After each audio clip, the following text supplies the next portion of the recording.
Welcome to the DigiKnow Podcast, episode 5, where today we ask the question, did you know that Google My Business is your business? So let's talk about Google My Business for a second.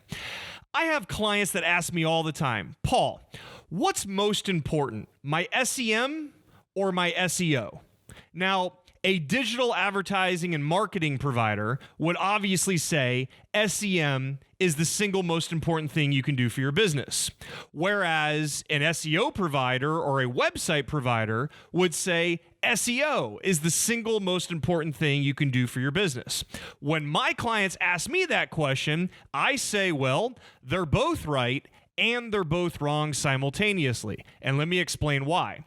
At Chumney & Associates, we believe that it is important to be in the number one paid position as much as possible with your SEM strategies, as well as being the number one organic indexed position with your SEO strategies simultaneously. But more importantly than both of that, in the world we live in now today, is your Google My Business page for your GMB to be merchandised and optimized through the roof, no differently or just as aggressively or maybe even more aggressively than what you would with your own website. Let me explain why. Once upon a time, what we now know as Google My Business was referred to as Google Places.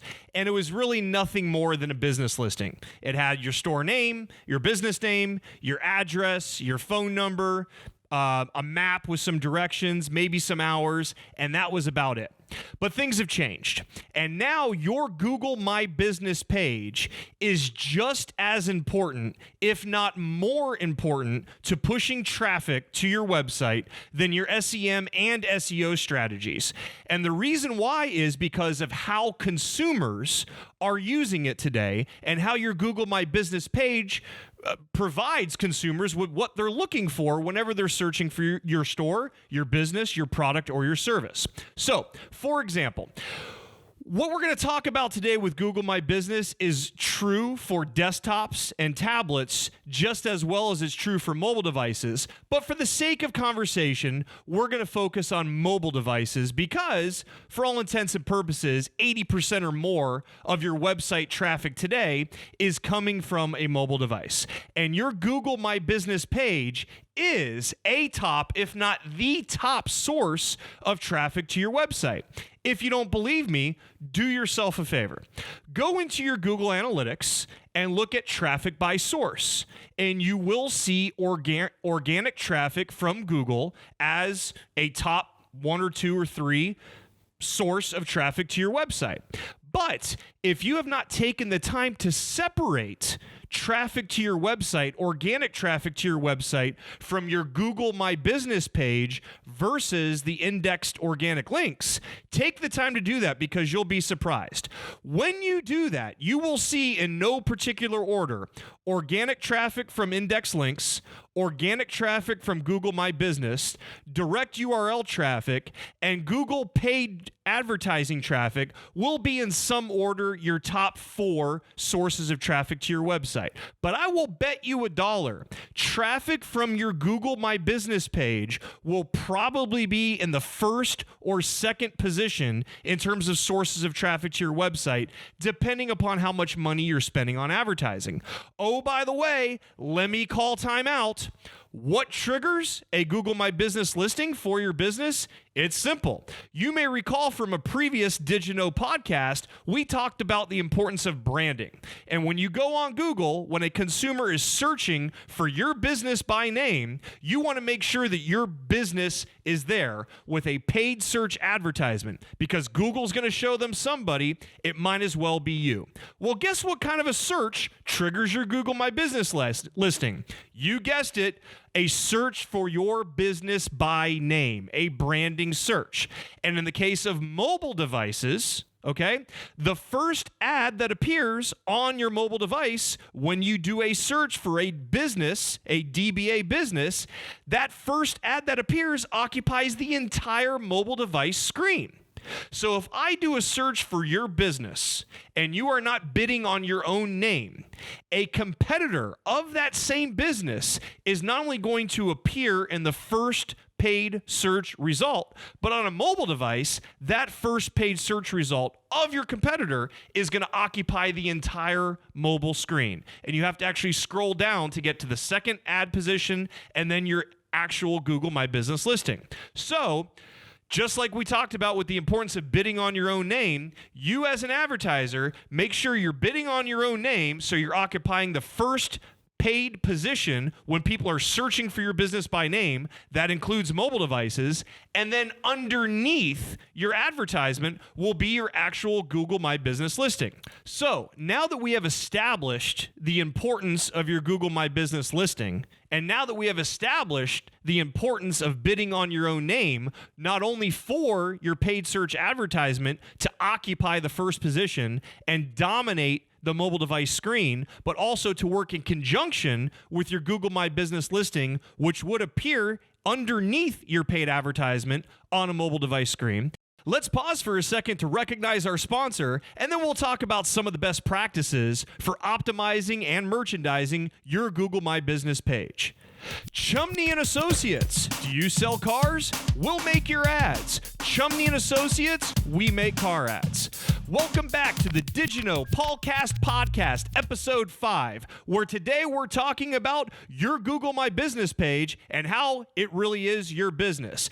Be sure to subscribe at Apple Podcast, Google Podcast, iHeartRadio Podcast, and YouTube. Follow us on Twitter at Chumney_ads, at Paul M. Harvey 14. Okay, so let's talk a second for what are some of the best practices for merchandising and optimizing your Google My Business page and why that's important.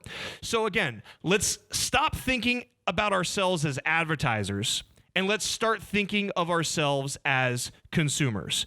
Let's use the automotive example again because we are an automotive ad agency, but again, this relates to no matter what business or service you are in.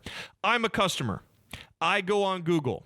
I do a search for a specific store name, a specific dealership name. What am I going to see? Well, if the first thing I see is an ad for your store, and the second thing I see after that is the Google My Business page for your store, chances are you're putting yourself in a really good position for that customer to click on you, call you, and interact with you, which is what you're trying to accomplish anyway. Specifically with your Google My Business page, again, you will see, if you haven't seen it already, separate organic traffic in your Google Analytics, showing traffic to your website from Google My Business, separated from organic link indexing, and you will see it is one of the top 2 or 3 sources of traffic to your website because it's how consumers want to act. On a properly merchandised and optimized Google My Business page, the customer can do a variety of things right there from their mobile device or their desktop computer with just their fingertips without having to bother with talking to anybody they don't want to talk to. Well, they can see photos for your business. They can obviously click to visit your website, and we've already discussed what a major source of traffic that is to your website.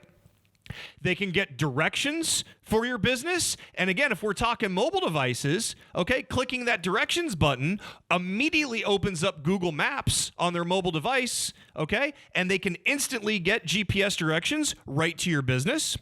They can call your business right there from your Google My Business page. And again, if we're talking mobile devices, that's an instantaneous click to call action straight to your store. You as a business owner, don't you want as many phone calls as you can get? If you're making it easy for your customers to click to call your business from your Google My Business page, isn't that what you want? Hey, why not take it a step further and put a dedicated tracking number on the phone number associated with your Google My Business page so you can actually see how many phone calls you're getting from your own Google My Business page compared to other places your business might be listed or other forms of advertising you might be doing.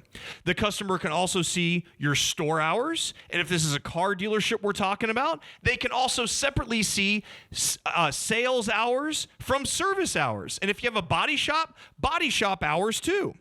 The customer can literally right there on your Google My Business page ask your business a question, ask your dealership a question. And if you're staying on top of things, you can be able to answer that question for your customer right there in almost real time on your Google My Business page. How about that for some immediate customer interaction?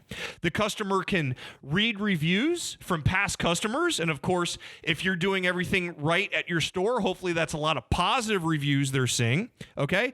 And of course, not only can the customer learn more about your business, what you stand for, and what services you provide, but the customer can also see the latest product updates you have to offer and the latest sales specials you have to offer, all right there from your own Google My Business page. Now, you tell me, doesn't that sound a lot like what you're trying to do on your own website? Yes, it does. It doesn't mean your website isn't important.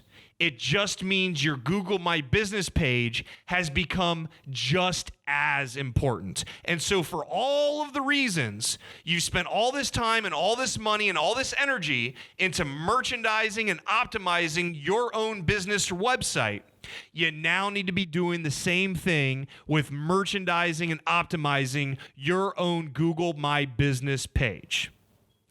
Did you know Google My Business is your business? You probably did, but in case you didn't, now you do. This was DigiKnow Paulcast Podcast, Episode 5. Again, be sure to subscribe on Apple Podcast, Google Podcast, iHeartRadio Podcast, YouTube. Follow us at Chumney_ads, at Paul M. Harvey 14. We appreciate you watching and or listening to us, and we'll check you out next time.